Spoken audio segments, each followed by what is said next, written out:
Alright, we got these door panels off this Tahoe over here. Of course, I still got to put the back on it and everything.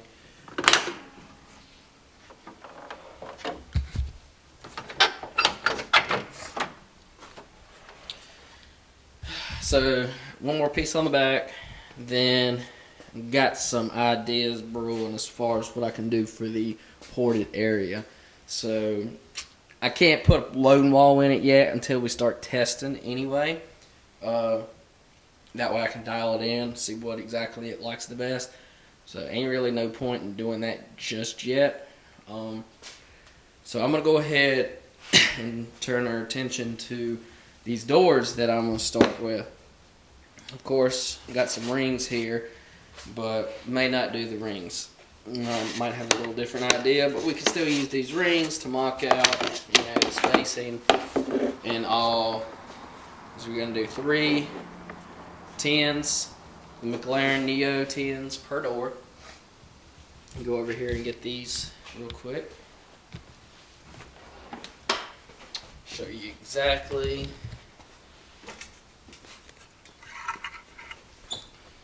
Might as well grab one of these tweeters too.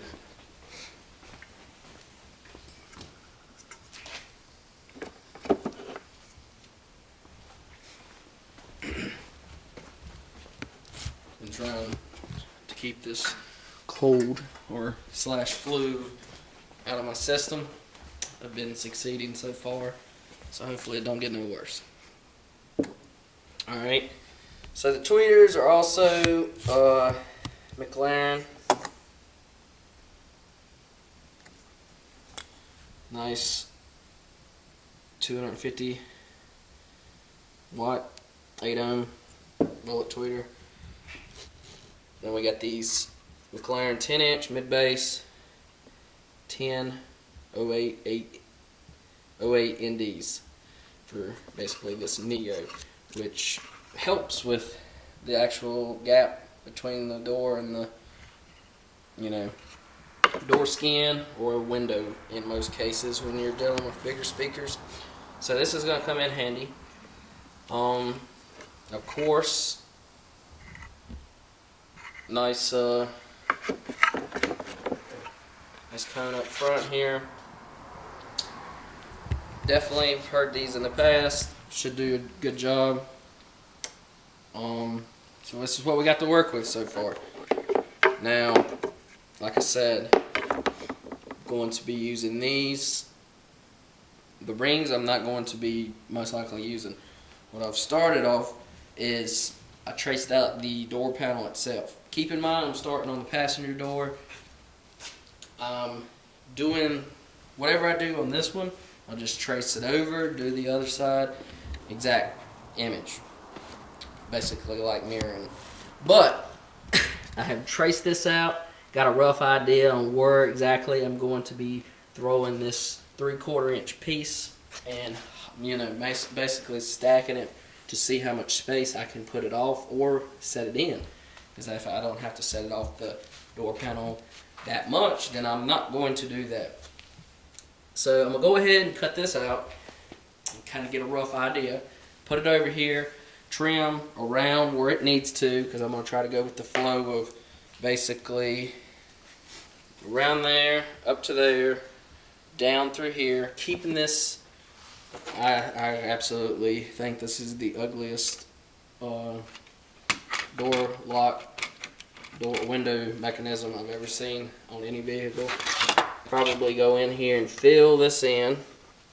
Gonna go with a black and purple theme. Also, keeping in mind when you're doing door panels like this, you kind of got to vision it a little bit. So of course, primary door is gonna be right black. This up here, we're definitely going to throw something purple on that part. This inside, I'm thinking about doing something that's going to go with the inside of the wall. So, of course, we'll just have to see on that. I'll go ahead and get started on them. Have those pieces for flush trimming out. That way you can always throw that. Actually cut out anything that you wanted to put out, put down in there. So, with that being said, let's get this show on the road with these doors. Okay, fast forwarding just a tad bit. I know I've been working on these doors from the last little update deal. So I'm going to give you a little, basically what I've done. Of course, started out where I showed you I was cutting, traced it out to get a rough idea. And then I pretty much started graphing to see exactly how far I needed to come up. You know, example, following that. Of course, the armrest, and then straight down following that. Of course, down the bottom. Now that I got that, I actually ran it through a router bit and took it down 1/4 of an inch because I felt like it needed to shrink some. So I got the whole piece over the whole entire perimeter downsized 1/4 of an inch, flush trimmed it. So now we're sitting here, and as you see, I've pretty much I found the center between here and there, and of course I didn't use that. I wanted to offset these tins down. I left just a little bit. I offset them all the way down as far as I could, leaving a little space. Same for over here off of that corner. Keep in mind, there's going to be LTP wrapped around this, standing whatever it might be, 1/2 inch to 3/4. You could use a 1/4 inch. It just depends. In this case, it might be 3/4. We'll just have to see. To overall, the total height. Let's see here what I need to cover. So once I found that, I wanted to offset these tins. There was only 3 on each door. I put one as far as over as I could there, and one as far as over as I could there. And then I just found the center and put the last one there. Yeah, I got some gap in between there, but that's, you gotta have it symmetrical. I'd rather have them not stacked to one corner. Same for up here. I knew I was gonna have a 1-inch border for an insert to go around there. So, of course, I'm gonna overlap these just a little bit, because the only reason, these right here, I put more centered. There's a reason behind that. These I brought down, and this is going to be something that comes into play later, but yeah, I pretty much left the 1 inch over here. That way, these are more centered and everything. I didn't want to do it down here because regardless, these are going to get overlapped. Anyway, we got pretty much these drew out now. Let's see here. So once I get these, I got these holes drilled. I'm gonna cut the inside diameter out first. Basically the cutout of the tweeter and the this mid speaker itself. So when I do that, I can actually drop the tweeter down in there, trace it out, router what I need to out right there. That way it will be countersunk. Then I can do the same for these, and yeah, they'll be nice and flush in there. So as you see my progress, you'll see why that comes into play, and so forth. But for right now, just kind of visualizing everything. Like, that's why I draw it out on here, because I can change this up if I want to. This board can be flush trimmed to another piece, and it ain't like you're starting all the way over. This is just my base, so keep that in mind. But I wanted to let you know and everything where I'm at, where I stand. So I'm gonna go ahead and get back to work. And if you got any questions, just let me know. Okay, giving you a little update. Got these circles cut. Like I said, don't matter really which side you put this tape on. Obviously, started with the passenger side. I just put enough on there, and I got a piece of wood underneath this that I cut out for the other side. And I'm basically just going to flush trim using that bad boy right there from 12 Volt Tools, the driver door. And the reason I'm doing this now before I countersink that little ridge around there on top for it to be flush is so it doesn't affect the flush trim or anything like that.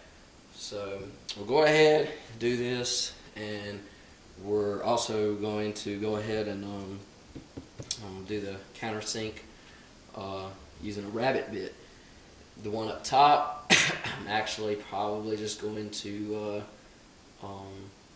like I say, drop the tweeter in there, cut it, and then hand route that out, being precise as I can. So we'll go ahead and do that on through using this bit right there. It's a rabbit bit. Basically, got different bearings that you can offset the cut and the height. The height, of course, how far it's coming up out of the table. So with these tins, as you see, I've made a recess cut. Now for these, some of you might look at it and go, how in the hell did you do that? I mean, they look like they've been machine cut out. And I did not use a machine cut, and they're not perfect, but they will work with what we got going on. If I can get this thing in here. I want to set this down for a second. Okay. Well, obviously, you can see that's in there. It's flush. My plan is anyway to wrap this piece here that's housing the speakers. I got this thing completely like the cutout is exact as far as, you know, that piece. That's why it's being a struggle to get out, but it comes out pretty nicely once, you know, I can pull it straight out. But what I've got going on is I'm gonna wrap this part with the same material as I wrap the outside as the primary vinyl. So I gave it enough room around here so when this piece goes in, obviously, you know, it'll contour mash up right with the vinyl and be very close. So I went ahead and done both of these, got these ready. Now the next step is getting these using some of that low temp plastic that I was talking about and have talked about in previous videos. Another crucial step, I took a flush trimmed a template of those pieces that's going to later come in handy. So make sure, important part, that you get this piece right here, flush trim. That's the cutouts, etc. That way you got something to cut and make it easy on you, because once you get that piece fiberglassed in, good luck getting it as perfect as you know it's got to be. I got some pieces here that's long. We'll start with this one. Try to use this up. I'll just set this here for now. Basically, you can get this at Mobile Solutions, UAF, Ultimate Audio, Ultimate. I'm trying to think, Steve Morrison, UAF, but I got this one. This low temp plastic from Mobile Solutions. Basically, cut this in a strip, however tall you want it. Make sure this is 3/4, obviously. So I'm gonna automatically cut it 3/4. That way, when I go to staple it, I got that flush with the top bottom of the table. When I put this is an exaggeration here. When I put that up like that. So I'm gonna say I'm gonna give this maybe I'm gonna probably go with an 1/8 over ½ inch, so 9/16 ish. I'm trying to offset the fleece and everything so that it's not something that has to fully be pressed in. I can bring it out just a little bit, but I'd rather it has some, you know, where you can press it in and it's not like sticking out. You want like a little recess in there. But I'll go give it a little bit, and so automatically it's going to be 3/4 plus 9/16 tall. So I'm going to put them two together and cut some strips. And I'm going to staple these strips that I cut using the table saw around, all the way around this this piece here all the way. It's pretty much. Alright, sorry about that. Back what I was saying, the battery died on me. So I'm gonna go ahead and add them two together like I was saying, cut them strips, put it around there, and staple it to these pieces. And once I'll go ahead and get to that point, and then I'll show you another little trick once I do have these both all stapled up with that piece of LTP around there. So let's go ahead and get this thing started.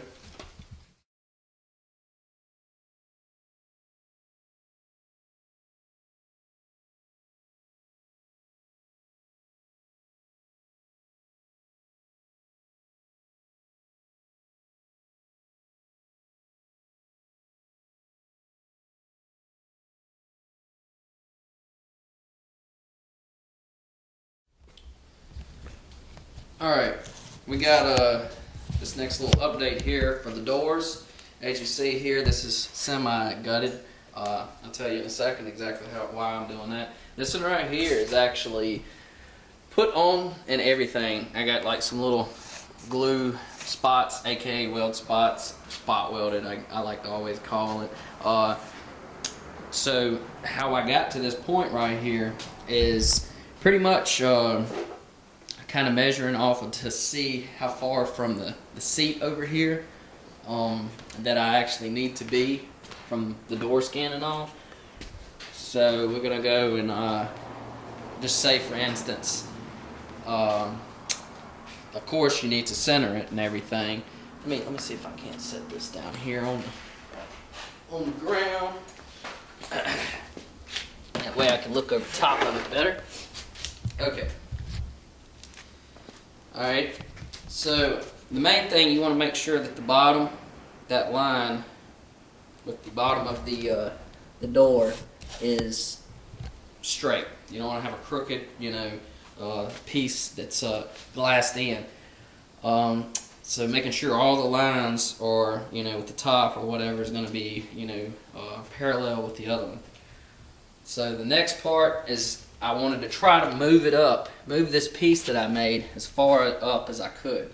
It took one test fit to realize I needed to move this piece up, and I needed to move it that way just a little bit.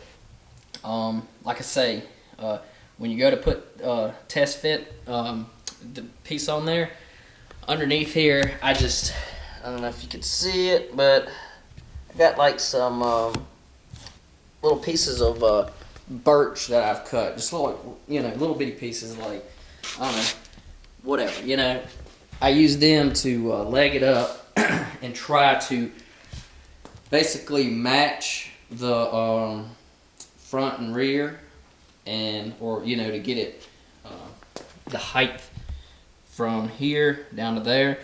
And where I decided that I needed it to be in the beginning was, Jesus, really? Alright, well, let me get this in a second. Okay, as I was. Alright, so what I had done is in this corner, that corner, and the one up there, I marked it using a little 12-inch square from a flat table, not letting that part, I let it hang over. That way the panel itself is acting as if it's against the door skin. And in the beginning, it was 3 1/8 there, 3 1/2 there, and I think up there was 3.75. So I needed to drop it in 1 inch. Like the whole piece needed to come in 1 inch. When I went to close the door, this piece was sticking too far out. So I just dropped it. So 2 1/8, 2 1/2, and then 3.25 up there. Well, I should say 2.75 up there. I don't even know where I got that from.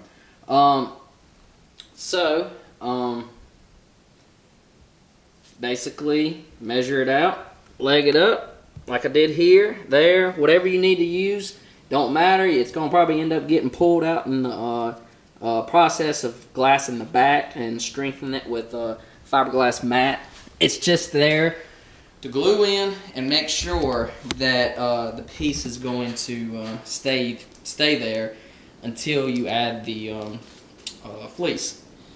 So any questions on that, you just let me know. It's just a practice kind of situation with that, but until then, I'm going to show you on this part. Of course, when you started out with this, you got a rough idea. Took a marker, went around the edge here, marked it, fine and dandy, right? All right. Then taking this air saw, start cutting basically everywhere that it needs to be dropped an inch. You don't have to cut everything out yet, but where it needs to be dropped an inch needs to be cut out. So as majority of it needed to be up front, go up top, dropped it down. It worked on that side. Now I just need to go here, take this piece, put it in here, start measuring, because I already got my measurements on this side. 2 1/8, 2 1/2, so forth. Start legging it up, matching it from the bottom, measuring from the bottom there to bottom of that. I don't know. Like I say, I'm gonna go from here and show you what they look like on the doors in a second. Once I get this one ready, but it's pretty basic. Like I say, I know I'm making it look pretty easy, but once you do a good amount of them, it starts coming pretty quick to you and all. But I don't know, like I say, just any questions that confused you on that little explanation there, just let me know. But I'll get back here in a second. I'm going to try to knock this door out because that one's already done, and be ready to start fleecing these to the door. Alright, so the driver door over there is on. The passenger one that I did have on here, I am currently fleecing it up, and I'm going to show you a little trick here, exactly what I've done so far. Basically, laying over a piece of fleece, size of the panel itself, want to have a little extra. Started up here at the top. And what I did was took a hot glue gun, and where that perimeter that I basically cut out, I went to the outside max of that where I want to staple the edge of the fleece to, where the slope of wherever the fleece is going to be stapled to the actual door to make it flow. That's where you want to draw your line out, because drawing your line out is also going to help when you hot glue along that line. And I would recommend hot gluing every 5 inches or so, and then placing it down. Hot gluing it every 5 inches or so, placing it down, and so forth, and work your way around. As you see here, I've already got that part. Once I get all the way around and hot glue that, I'm gonna cut the excess off, and I'm gonna staple. And I'll show you, staple all the way around there, directly side by side. That ensures that it's going to be held good, for one, and it also gives a nice clean line, so when you go to resin and everything, it flows really well. So I started on this side over here already. As you see, pulling it, got to go right here. I'm going to go work my way all the way around here to this front side, and then I can go and start stapling. I pull it pretty tight, that way it's got a sharp edge on that corner. You want to make sure that corner right there around that LTP is nice and flush, well, taut I should say, so that when you go to glass it, it soaks all the way through this fleece to that plastic lip. That way it holds really well, because you don't want to have that dry spot in between the two where the resin didn't soak all the way through, if that makes sense. So I'm going to go ahead and get this finished, and then I'll get back with you. Okay, on to that fine staple job where it goes all the way around. As you see here, I got a sharp razor blade, and then I'm going and cutting along all those little staples. And the reason why I say get it close together is look how close, I mean, like as far as flat that edge can lay, and you don't have to like sanding and filling is a whole lot easier, especially when you get to that next, that point. So as you see, I've stopped here, still got to cut all the way around here, but I wanted to give you an idea on what how this works to an advantage. So I'm gonna go ahead and finish this up and do the other one. As you see, it's pretty much the basic self-explanatory thing. Another little thing, I might actually shoot a couple of staples around in the middle here, around these edges, to help put a little pressure more on that lip. So just some tips or whatever as far as when you're doing doors like that helps.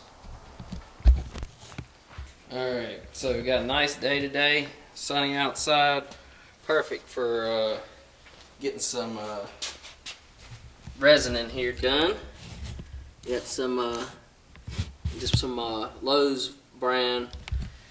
You can get this if it's local to you, of course. It works as good as anything, honestly. If you don't, you can go to US Composites, get a 5-gallon bucket of the polyester tooling. I forgot it, 404 I want to say. I'm not 110% on that, but it is very it's a world of difference, but this right here works. The key to using resin with your door or whatever you're going to fiberglass is your mixture ratio. Depending on how warm it is outside, or if you're inside or outside and you ain't got a shop, this is where I'm going to give you a little pointer on this. Alright, so of course these come with 2 of these. Get you one of these.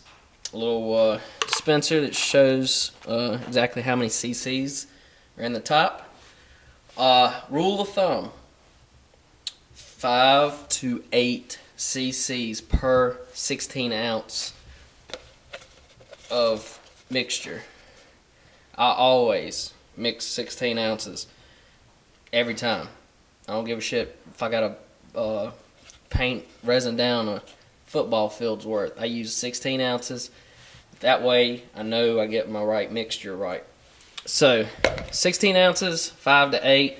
5 being 50 degrees outside or whatever, I always thought worked the best.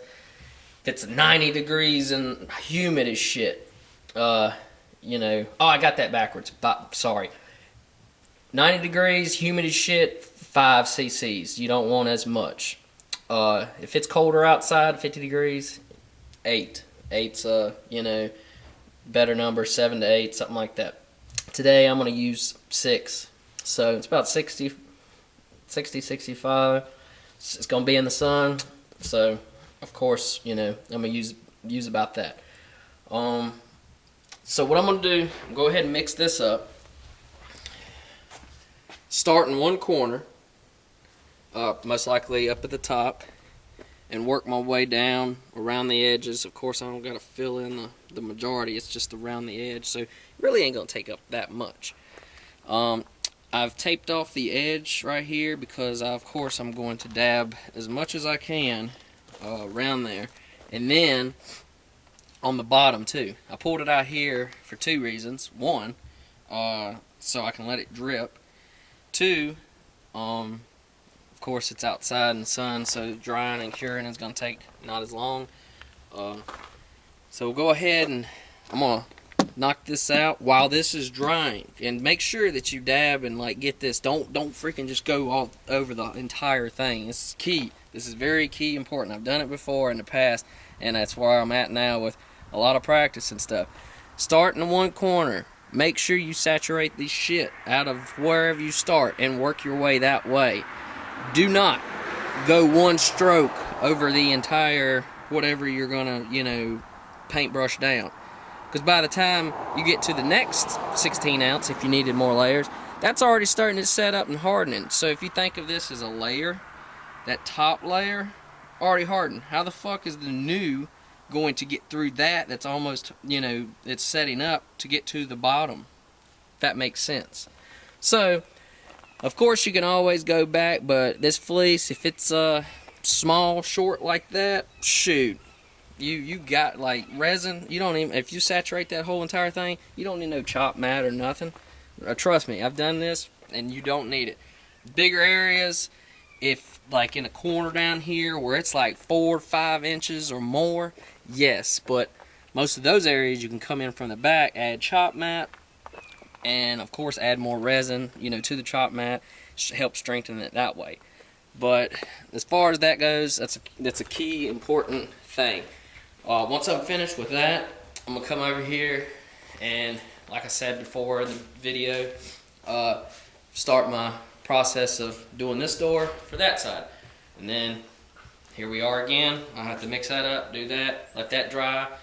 Hopefully by the time I'm putting that on over there and letting that dry, well, yeah, letting that dry after I paintbrush that down, I can start sanding on this one, because it should be sandable, especially with the right mixture. So let's not waste no more time. Let's get this thing started. Okay, pulled this passenger door off, as you see, nice and sturdy all the way around. What I'm going to do now is, I'll show you exactly how I have the other door on in a second. I'm going to take the air saw, and I'm going to go around this perimeter here and cut all this backing off that I can. That way I can come in here, put some chop mat in, attach this panel to the rest of it securely and fully, and yeah, make sure you also, I put a little hole here for a bolt to bolt the panel to the door. I'll go over here and show you. I of course taped off that, drilled through the door skin right here, and of course I taped off the door jamb, that part of the door. Hold on, let's see if I can't get this out here. Of course, that's the reason why you wasn't here vacuum. Plug this, throw this out there. Okay, so put a bolt in right down here, as you see. I taped everywhere I could off, up there, anywhere to keep from, if it does hit, it self-clears for one, and also it keeps you from, you know, getting any resin on the, you know, anywhere in the interior for two. So I'm gonna go ahead and do, like I said, the one in there. This one's all dried, ready to go.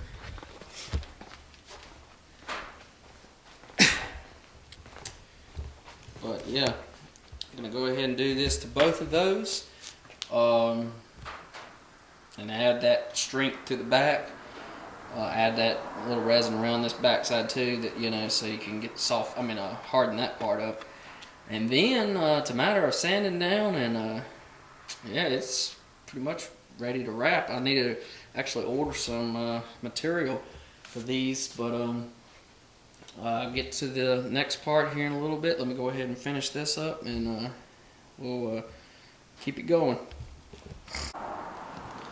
Alright, got this door here trimmed out, back of it. Let me show y'all real quick. If I can turn it around. As you see, all of it's cut out the best I could, leaving a little bit for some bolts for the door. The door skin itself, I should say. Yeah, nice straight. Still got a sand. This one, I'm showing you right now. I just took this air saw, went in, cut close as I could to that LTP. because after I got to that point, switched it over to this. This is a really, I probably showed you when I was doing my Jeep doors, little trick with a 1/4 inch flush trim bit that you can get from, let's see if I can show this, from 12 volt tools.